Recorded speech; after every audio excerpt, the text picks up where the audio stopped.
नमस्कार साथियों, चैनल में पुनः आप सभी का स्वागत है। देखते हैं भारतीय संविधान में पुनः एक नए चैप्टर के साथ उपस्थित हूँ। संघ तथा राज्य के अधीन सेवाएं, ठीक है ना, ये आज का टॉपिक है। संघ यानी समझ ही रहे होंगे कि केंद्र सरकार के अधीन जो सेवाएं होती हैं, और राज्य मतलब प्रांतीय सेवा जो राज्य के अधीन होती है। तो संघ तथा राज्य के अधीन जो सेवाएं हैं, कौन कौन सी सेवाएं हैं, उसका कितना विस्तार दिया गया है, कौन कौन से पद निश्चित किए गए हैं, उन्हें हटाने का, उन्हें नियुक्त करने का अधिकार किसको है, उसका संवैधानिक प्रावधान क्या है, इन समस्त विषयों पर चर्चा करेंगे। ये वीडियो यूजफुल इसलिए है कि हमेशा जो एक दिवसीय प्रतियोगी परीक्षाएं हैं उसमें एकाक प्रश्न केंद्र तथा राज्य के अधीन सेवाओं से आता है। इसके अंतर्गत देखते हैं कि संघ तथा राज्य के अधीन सेवाओं के अंतर्गत 3 सेवाएं आती हैं। पहला है अखिल भारतीय सेवा, ठीक है ना। अखिल भारतीय, जैसा कि नाम से ये सुनिश्चित है, यानी पूरे भारत का, अखिल भारतीय में संपूर्ण यह भारत को शामिल किया गया है। तो ये अखिल भारतीय सेवाएं जो हैं ये संपूर्ण भारत के लिए होती हैं। उसके बाद अखिल भारतीय सेवाओं के बाद कौन सी सेवा आती है? दूसरे नंबर पर केंद्रीय सेवा आती है ना। केंद्रीय सेवा आती है ये दूसरे नंबर पर, और तीसरे नंबर पर आती है राज्य सेवा, यानी कि राज्य सरकार के अधीन जो सेवाएं होती हैं, जिसे प्रांतीय सेवा भी कहा जा सकता है। तो संघ तथा राज्य के अधीन सेवाएं जो हैं वो 3 प्रकार की सेवाएं हैं। हमने बताया अखिल भारतीय सेवा पहला है, दूसरा केंद्रीय सेवा, और तीसरा है राज्य सेवा। ये 3 प्रकार की सेवाएं आती हैं। हालांकि तो ये टॉपिक तो बहुत लंबा है। अब आज तो केवल इतने जानेंगे कि संघ तथा राज्य के अधीन सेवाएं कौन कौन सी होती हैं, ठीक है ना। अखिल भारतीय जो सेवा है, अखिल भारतीय सेवाओं को जो संवैधानिक दर्जा प्राप्त किया गया है, यह भारतीय संविधान के अनुच्छेद 312 में बहुत ही इम्पोर्टेंट है, और बराबर जो है ये परीक्षाओं में पूछता है कि अखिल भारतीय सेवाओं का उल्लेख संविधान के किस अनुच्छेद में किया गया है? तो अनुच्छेद 312 के अधीन किया गया है, ठीक है ना। तो अखिल भारतीय सेवाओं का उल्लेख संविधान के किस अनुच्छेद में है? अनुच्छेद 312 में। जो अखिल भारतीय सेवा है यह राष्ट्रीय स्तर की सेवा होती है, ठीक है ना। अखिल भारतीय सेवा राष्ट्रीय स्तर की सेवा होती है। जो सदस्य होते हैं इसके अखिल भारतीय सेवा के संचालन के लिए, उसके मानदंड निश्चित करने के लिए, सेवा के संचालन के लिए विभिन्न प्रकार की जो कार्य योजना होती है अखिल भारतीय सेवाओं की, इसको संचालित करने का जो अधिकार है अखिल भारतीय सेवाओं का, इसके अपने सदस्य होते हैं, इसके अपने अध्यक्ष होते हैं। यानी कि जितनी भी सेवाएं 3 प्रकार की हैं, तीनों प्रकार की सेवाओं में, अखिल भारतीय सेवाओं में, जैसे अखिल भारतीय सेवाएं हैं तो इसके अपने सदस्य अध्यक्ष भी हैं जो प्रतियोगी परीक्षाओं को कंडक्ट कराते हैं। तो ये जो सदस्य और अध्यक्ष की जो नियुक्ति होती है इसमें, ये किसके द्वारा की जाती है? भारत के राष्ट्रपति के द्वारा की जाती है। जब हमने आपको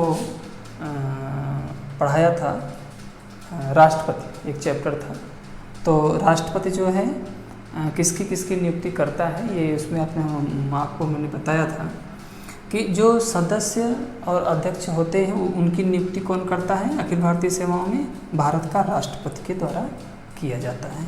ये भी आपके कंसेप्ट क्लियर हो गए होंगे। तो अखिल भारतीय सेवाओं में, लेकिन राज्य स्तर की जो सेवा होगी उसके अध्यक्ष सदस्यों की नियुक्ति कौन करेगा? यानी राज्य का राज्यपाल करेगा, है ना।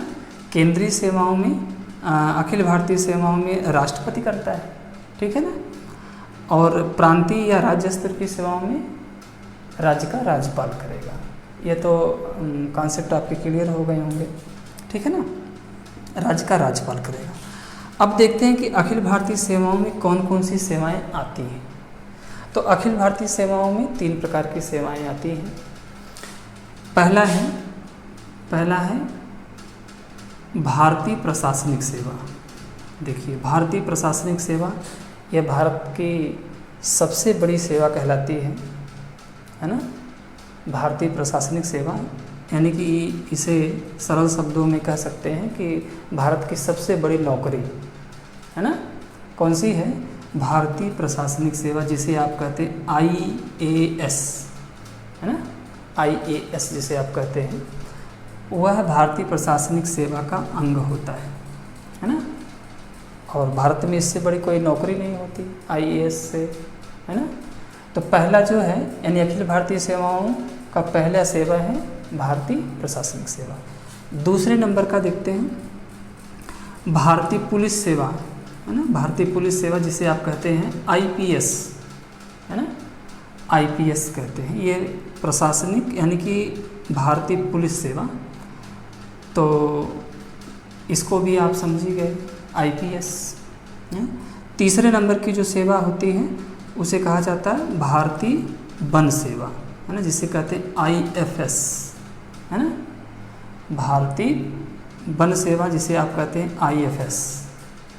तो ये 3 प्रकार की सेवाएं अखिल भारतीय सेवाओं में जोड़ा गया है और अखिल भारतीय सेवाओं के अंतर्गत ये 3 प्रकार की सेवाएं आती हैं। चलिए दूसरे नंबर पर देखते हैं। दूसरे नंबर पर जो सेवाएं आती हैं उसका नाम है केंद्रीय सेवा। अब जो केंद्रीय सेवा है यह भी राष्ट्रीय स्तर की सेवाएं होती हैं, ठीक है ना। केंद्रीय सेवाओं में भी राष्ट्रीय स्तर की सेवाएं होती हैं। अब देखिए कि जो अखिल भारतीय सेवाओं के बाद के पद हैं यानी कि IAS, IPS और IFS के बाद की जो सेवाएं हैं वह केंद्रीय सेवाओं में रखा गया है, इतना समझिए आप। अब देखिए ये भी राष्ट्रीय स्तर की होती है। हमने अब बताया था कि अखिल भारतीय सेवाएं भी राष्ट्रीय स्तर की होती हैं, ठीक। ये जो सेवाएं राष्ट्रीय स्तर की होती है यह संपूर्ण भारतीय संघ के लिए होती है ना। यह संपूर्ण भारतीय संघ के लिए कंडक्ट कराई जाती है ना। तो केंद्रीय सेवा संपूर्ण भारत के लिए है। हाँ, जो केंद्रीय सेवाओं की नियुक्ति है और इनकी सेवा शर्तें हैं, इस पे कानून बनाने का अधिकार संसद को दिया गया है।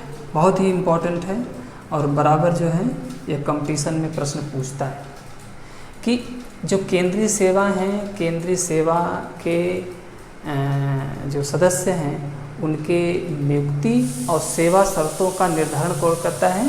यह भारतीय संसद करती है। क्या बना करके? कानून बना करके, यानी कानून बना करके ही नियुक्ति और सेवा शर्तों को निर्धारित किया जाता है। किसके? केंद्रीय सेवा के, ठीक है ना। आगे देखते हैं कि जो केंद्रीय सेवा के कर्मचारी हैं इनकी नियुक्ति कौन करता है? भारत का राष्ट्रपति करता है। राष्ट्रपति के भारत के राष्ट्रपति के प्रसाद पर्यंत ही इनके कर्मचारियों को उनके पद पर रखा जाता है, ठीक है ना। तो ये भी बहुत ही इम्पोर्टेंट है। केंद्रीय सेवाओं की नियुक्ति, कर्मचारियों की नियुक्ति पूछता है तो भारत के राष्ट्रपति के द्वारा की जाती है। ये भी कॉन्सेप्ट क्लियर ही होंगे। अब देख लेते हैं कौन कौन सी केंद्रीय सेवा में शामिल किया गया है। भारतीय राजस्व सेवा, ठीक है ना, भारतीय राजस्व सेवा। दूसरा है भारतीय रेलवे लेखा सेवा, भारतीय रेलवे लेखा सेवा को शामिल किया गया है। तीसरा है भारतीय चुंगी तथा आबकारी सेवा, भारतीय चुंगी तथा आबकारी सेवा, ये तीसरे नंबर की। चौथे नंबर की सेवा है भारतीय लेखा तथा संपरीक्षा सेवा, ये चौथे नंबर की सेवा है। पाँचवें नंबर की सेवा भारतीय प्रतिरक्षा लेखा सेवा, है ना। छठवें नंबर की सेवा भारतीय डाक सेवा। सातवें नंबर की सेवा भारतीय रेलवे यातायात सेवा, है ना। आठवें नंबर की सेवा सैन्य भूमि एवं छावनी सेवा। देखिए सैन्य भूमि एवं छावनी सेवा 8वें नंबर की। 9वें नंबर की सेवा भारतीय आयुध कारखाना सेवा, ये 9वें नंबर की। 10वें नंबर की सेवा केंद्रीय सूचना सेवा, ठीक है ना। तो यह लगभग 10 प्रकार की सेवाएं जो है केंद्रीय सेवाओं में आते हैं। हमने अखिल भारतीय सेवाओं में 3 सेवाओं का जिक्र किया था, जिसमें IAS, IPS और IFS। बाकी के जो निचले पद हैं ये सभी केंद्रीय सेवाओं में शामिल किए गए हैं। लगभग 10 प्रकार की ये सेवाएं हैं, ठीक है ना।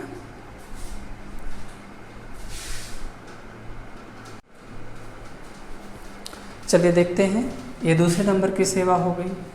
तीसरे नंबर की सेवा कौन सी सेवा है?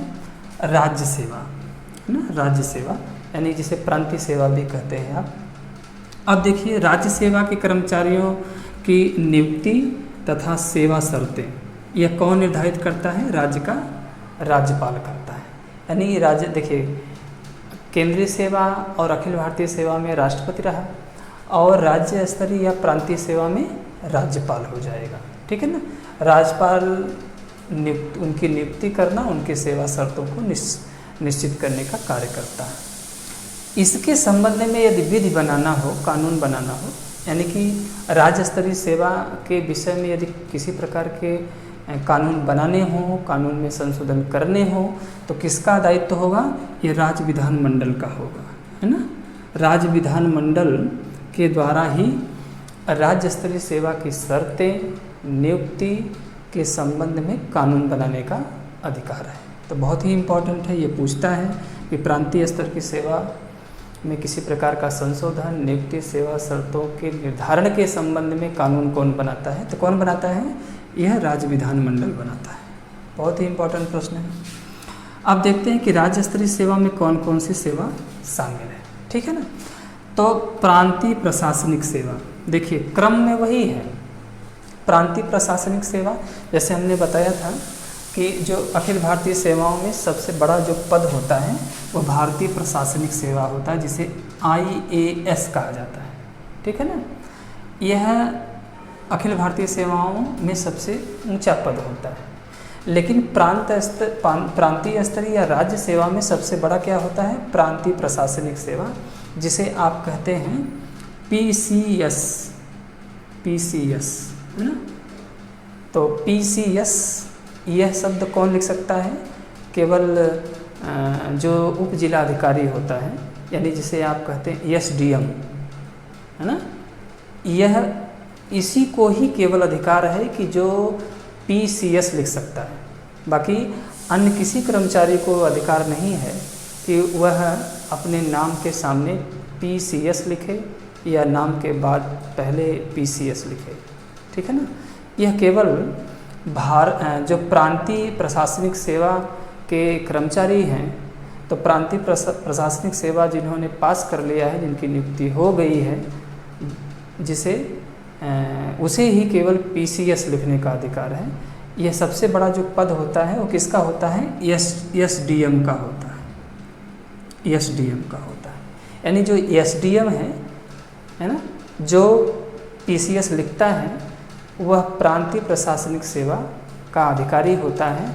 यह सबसे बड़ा पद माना जाता है, यानी कि प्रांतीय स्तर की सेवा में सबसे बड़ा पद जो है यह प्रांतीय प्रशासनिक सेवा माना जाता है, जिसे PCS या SDM कहा जाता है, जैसे हमने बताया था अखिल भारतीय सेवा। दूसरे नंबर की जो सेवा है प्रांतीय पुलिस सेवा, है ना। प्रांतीय पुलिस सेवा यह दूसरे नंबर की सेवा है। तीसरे नंबर की जो सेवा है प्रांतीय लेखा संपरीक्षा सेवा है। चौथे नंबर की जो सेवा है यह प्रांतीय शिक्षा सेवा है। 5वें नंबर की जो सेवा है प्रांतीय सहकारिता सेवा है। 6वें नंबर की जो सेवा हो वह प्रांतीय नियोजन सेवा है। 7वें नंबर की प्रांतीय जेल सेवा है। और 8वें नंबर का जो पद है वह प्रांतीय वाणिज्यिक कर सेवा होता है। तो प्रांतीय वाणिज्यिक कर सेवा ये इस प्रकार की 8 प्रकार की लगभग सेवाएं, और भी सेवाएं हैं शामिल, छोटे मोटे जो पद हैं शामिल किए गए हैं। तो यह राज्य सेवा के अधीन ये सभी पद आते हैं, ठीक है ना। या प्रांतीय सेवा के अधीन सभी पद आते हैं।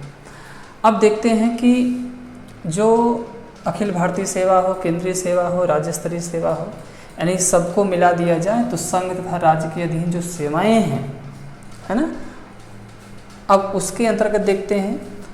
एक सेवा ऐसी है जिसे छोड़कर, कौन सी सेवा? प्रतिरक्षा सेवा, है ना।